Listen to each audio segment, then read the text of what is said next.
the future. That's what we call our children, our youth, our students. Regardless of whether or not we finish our education, we are expected to contribute our skills to the workforce. And from there, we can support ourselves, our future, our economy, right? There's just one problem. Our children, our youth, our students, what future do we have if we can hardly support ourselves?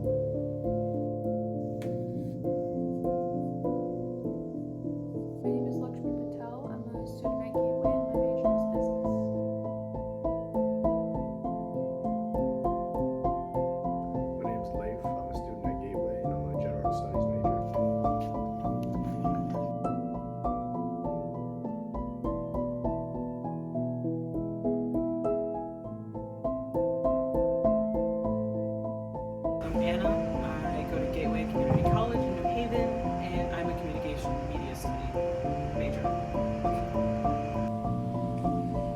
It's easy to be blind to others' struggles, but hard to ignore the current prices of gas, groceries, mortgage, tuition. It's only getting worse, and it affects us all. Students and even their families often go into massive debt in order to sustain their future, a future which to some is unpredictable and even unobtainable.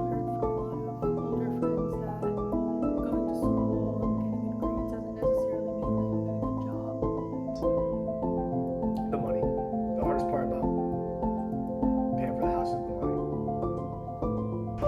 It's going to be so hard. It's already hard to pay for a house now, but I feel like in the future it's just going to keep going up, and there isn't really a big push to change it because people are making money. Who cares if it's so hard for people to pay that money? Under 50 years ago, the average cost of attending public schools was under $2,000 for undergraduates. I want to transfer to Eastern. Their tuition is $18,000. And Southern's tuition is like $18K without aid.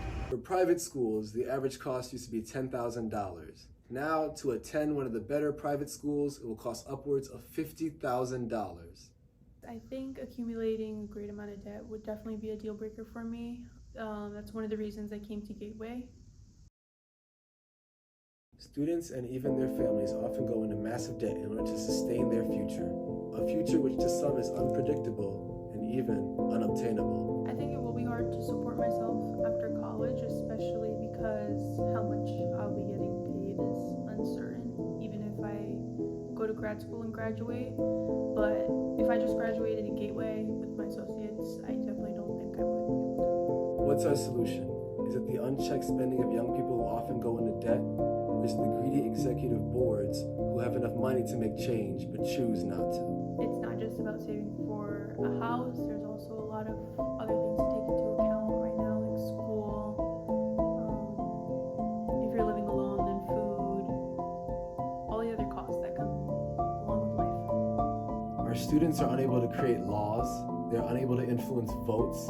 Currently, they're unable to protest and speak freely about their own country. And the things that used to benefit students, affirmative action, abortion, TikTok, stripped and taken away by Congress. I don't believe an affordable future is in our control because as long as you have corruption in politics, there's going to be stuff that is out of our control. And as a society, I think our voice as a people is never really going to matter as long as we're not in control.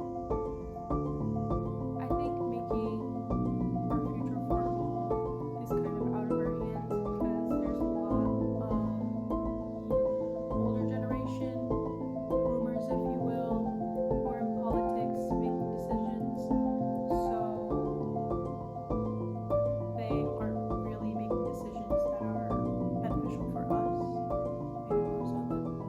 I feel like we can make our future affordable. It's just going to take so much work with a country so big, with so many people and so much history, and the legislature and just cultural views. It's just going to take so long because people in office right now don't care. The people in the streets care so much because it's our lives are at stake. And the country needs to grow up literally because it's so stuck in its old ways that nobody can live a new life anymore. I ask again, what future do we have if we cannot support ourselves? What future do we have if every advancement made to help us gets stripped away? None. There is no future if it's not in our hands.